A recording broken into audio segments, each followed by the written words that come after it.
네, 여러분 안녕하세요. 김광명의 물리세계, 물리학 2편으로 찾아뵙고 있습니다. 오늘의 주제는요. 오늘의 주제는 바로 등속 원운동에서의 등속 원운동에서의 등속 원운동의 등속 원운동에서의 바로 구심가속도와 구심력에 대해서 우리가 공부를 해보도록 하겠습니다. 먼저 구심가속도에 대해서 우리가 한번 알아보도록 하겠습니다. 첫 번째, 구심가속도입니다. 구심가속도고요. 우리가 이미 좀 기본적으로 좀 어느 정도는 좀 알고 있습니다. 여러분 이게 이제 뱅글뱅글 일정한 속도로 도는 게 등속으로 움직이는 바로 등속 원운동이고요. 이때 이 지점에서의 속도는 항상 속도는 일정하지만 방향이 끊임없이 변한다. 이때 속도의 방향은 그 지점에서의 접선의 방향으로 이 방향으로 속도의 방향이 되겠고요. 물론 속도의 크기는 계속해서 일정할 겁니다. 그리고 이때 구심력의 방향은 원의 중심 방향이었고요. 이 원의 중심 방향으로 구심력이라는 힘이 작용을 하게 되었고요. 그렇기 때문에 이 등속 원운동은 바로 등속으로 일정한 속도를 갖지만은 끊임없이 무엇이 변하기 때문에 바로 방향이 변하기 때문에 이 등속 원운동은 항상 힘을 갖는다. 힘을 갖는다는 것은 가속도를 갖는다는 말과 동일하다라고 생각을 하시면 되겠습니다. 그래서 원의 중심 방향으로 구심력을 갖기 때문에 바로 이 구심력과 동일한 방향으로 바로 구심 가속도를 갖는다라고 생각을 하시면 되겠습니다. 그리고 구심 가속도도 역시 가속도잖아요. 스쿨버스도 버스인 것처럼 구심 가속도도 역시 가속도입니다. 그래서 가속도의 기본 정의를 우리가 한번 생각을 안 할 수가 없습니다. 가속도의 정의. 시간분의 뭡니까? 바로 속도 변화입니다. 시간분의 속도 변화가 바로 가속도고요. 우리가 항상 변화를 이야기할 때는 나중 거에서 처음 거를 빼는 것을 우리는 항상 변화라고 이야기를 했었습니다. 그러면 우리가 이 상황을 한번 등속 원운동의 상황에 한번 적용을 시켜보도록 하겠습니다. 뱅글뱅글 도는 원의 그림을 한 번만 더 다시 그려보도록 하겠습니다. 이렇게 뱅글뱅글 도는 여러분 등속 원운동의 상황이고요. 이때 이 지점에서요 이렇게 V로 움직이고 있다고 생각을 한번 해보고요. 그 다음에 얼마 안 지나서 아주 짧은 시간 뒤에 여러분 속도는 이 지점이라고 한번 생각을 한번 해볼게요. 그리고 이때 이 속도와 이 속도의 크기는 같지만 방향만 단지 다를 뿐입니다. 그래서 첫 번째를 이거를 V1, 이거를 V2라고 한번 생각을 한번 해볼게요. 그리고 우리가 이것을 이렇게 원의 중심과 한번 이렇게 연결을 한번 지어볼 수 있을 것 같습니다. 그리고 이거는 접선이기 때문에 각각에 대해서 여러분 이렇게 직각을 이룬다라고 생각을 하시면 되겠네요. 그리고 이 녀석을 그대로 한번 옮겨보도록 하겠습니다. 띠디디디디 하면서 이렇게 여러분 V1을 그대로 옮길 수가 있고요. 이렇게 화살표를 그대로 방향이 꺾이지 않으면서 그대로 옮길 수 있는 것이 바로 벡터의 특징이라고 생각을 하시면 되겠네요. 그래서 이렇게 V1과 VT를 이렇게 옮겨봤습니다. 그리고 나중 거에서 처음 것을 빼보려고 합니다. 다시 말해서 V2에서 V1을 빼야지만 이것이 바로 속도 변화가 되기 때문에 이것을 계산할 수 있기 때문에 이것을 이제 한번 계산을 한번 해보려고 합니다. 근데 V2에서 V1을 뺄 때 벡터에서 배웠지만 우리는 좀 더 쉽게 한번 가보도록 할게요. V2에서 더합니다. 무엇을 더한다? 바로 마이너스 V1을 더한다라고 생각을 한번 해볼게요. V1의 마이너스다. 그것은 무엇이다? 바로 방향 반대를 의미한다라고 생각을 하시면 되겠습니다. 그래서 이것이 마이너스 V1이 된다라고 생각을 하시면 됩니다. 그래서 마이너스 V1과 V2를 서로 더한다라고 생각을 하시면 됩니다. 그리고 우리가 벡터에서 더하기를 계산할 때는 바로 평형사변형법을 썼다는 거 여러분 혹시 기억이 나신가요? 그래서 이 방법에 의해서 평형사변형법 정리법에 의해서 이 두 가지를 더한다라고 생각을 하시면 됩니다. 그래서 V1과 VT를 더하면 여러분 이런 형태가 된다라고 생각하시면 되네요.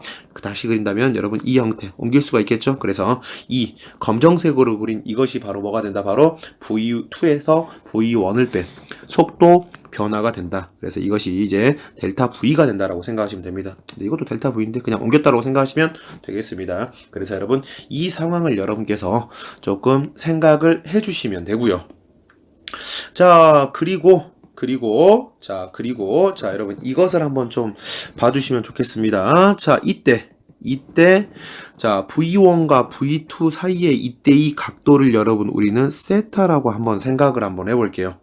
세타라고 생각을 했을 때, 자, 우리 이 옆에 있는 V1을 그대로 또 옮길 수 있죠. 이 옮기는 게, 옮길 수 있는 것이 바로, 벡터의 장점이라고 이야기를 했습니다. 그래서 V1을 이런 식으로 한번 옮겨보도록 할게요.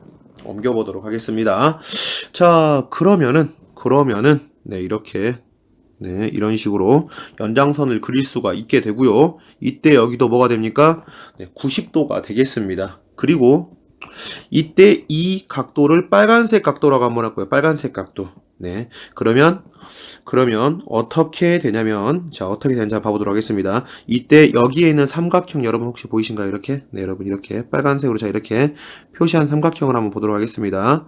삼각형의 합은 180도죠. 세타 빨간색 직각이 여러분 360도입니다. 다시 말해서 빨간색 값 세타가 90도가 된다는 뜻이 되겠죠. 그 말은 즉슨 이 각도가 무엇이 돼야 된다? 세타가 되어야지만 여러분 이 평면에서의 180도 세타 직각 빨간색이 되어서 여러분 180도가 된다라고 생각을 하시면 되겠습니다. 그래서 이 세타를 움직인 만큼 V1과 V2 사이에 이때 이 각도도 역시 세타가 된다라고 생각을 하시면 되겠습니다. 왜 세타가 되는지 여러분 이 상황을 좀 이해를 하실 수 있겠나요? 그래서 이게 세타가 된다라고 생각을 하시면 되고요.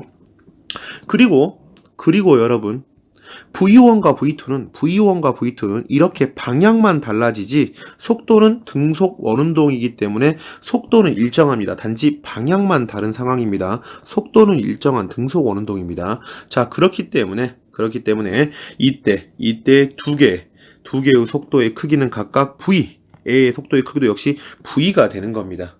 알겠습니까? 그래서 자, 우리가 이것을 다시 컨트롤 C, 컨트롤 V에서 보게 되면은 컨트롤 V에서 보게 되면 여러분 이거를 이렇게 좀 옮겨 볼 수 있을 것 같습니다. 이 크기도 V, 의 크기도 V. 그렇죠. 그래서 여기는 이제 델타 V의 크기가 된다라고 생각을 하시면 되겠네요. 그렇죠. 그래서 이런 식으로 우리가 생각을 해볼 수 있고요. 이때 이 각도는 여러분 세타가 된다라고 생각을 하시면 되겠습니다. 자, 이때 자, 다시 가속도의 정의로 돌아가도록 하겠습니다. 가속도라는 것은 자, 시간분의 속도 변화이고요. 자, 그리고 시간은 그대로 옮겨 적겠습니다. 시간은 시간이고요.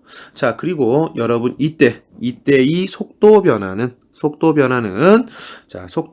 여러분 이때 이 각도가 아주 작기 때문에 여러분 원래 여러분 이거 있죠? 여기에 세타가 있으면은 R이 있으면 L이 있습니다. 그래서 L은 R 세타. 그래서 호의 길이가 이렇게 되는데 여러분 이때 이 각도가 아주 작다면 이 길이와 이 L의 길이는 크게 의미가 없게 됩니다.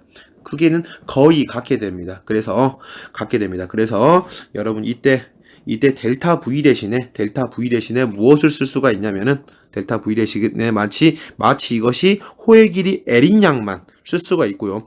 호의 길이 L이 된다라는 것은 여러분 뭡니까? 바로 반지름에 해당되는 V 곱하기 뭐가 된다? 세타가 된다라고 생각하시면 되겠습니다. 그래서 V 세타를 이 자리에 넣어준다라고 생각을 하시면 됩니다. 그래서 자, 델타 V는 V 세타가 된다라고 생각을 해주시면 되겠습니다. 자, 그리고 이때 세타 t분의 세타 시간 대비 시간분의 각의 속도가 되기 때문에 이것을 바로 우리는 어떻게 쓸 수 있냐면은 이거를 우리는 오메가라고 쓸 수가 있습니다. 각속도라고. 그래서 이것을 정리하게 되면은 가속도는 V분의 오메가가 된다라고 생각하시면 됩니다. 속도 곱하기 각속도가 된다라고 우리가 기억을 해뒀으면 좋겠습니다. 좀 이해가 좀 되신가요? 조금 증명 과정이 어려웠습니다. 그래서 다시 한번 쓰게 되면은 가속도, 구심 가속도는 뭐가 된다? 속도 곱하기 각속도가 된다라고 생각을 하시면 되고요. 여러분 각속도가 잘 이해가 안 되시는 학생들은 등속원도 각속도 편을 보고 오시면 감사하겠습니다. 그리고 속도와 각속도와의 관계, 이것도 역시 지난 시간에 한번 했었는데 역시 이해가 안 되는 학생들은 구심 가속도의 각속도 편을 보고 오시기 바랍니다.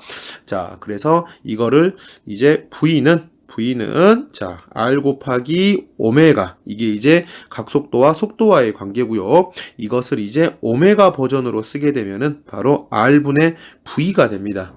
그래서 이것을 각각 대입을 하게 되면은 먼저 V 자리에 대입을 하게 되면은 바로 R 곱하기 오메가의 제곱이 되고요. 그 다음에 오메가 자리에 여러분 R분의 V를 대입하게 되면은 바로 R분의 V의 제곱이 된다라고 생각을 하시면 되겠습니다. 이것이 바로 가속도 중에서도 바로 구심 가속도가 되고요. 이 구심 가속도의 방향은 어떤 방향이다? 바로 원의 중심 방향이다라고 다시 한 번 더 생각을 해주시면 감사하겠습니다. 원의 중심 방향이다 바로 90역의 방향이다라고 생각을 하시면 되겠습니다. 그리고 이어서 보도록 하겠습니다. 구심 가속도에 이어서 두 번째는 바로 90역입니다. 90역이고요. 90역 간단합니다. 어차피 세상에 있는 모든 힘, 모든 F는 결국 애매하네요. MA 아니겠습니까?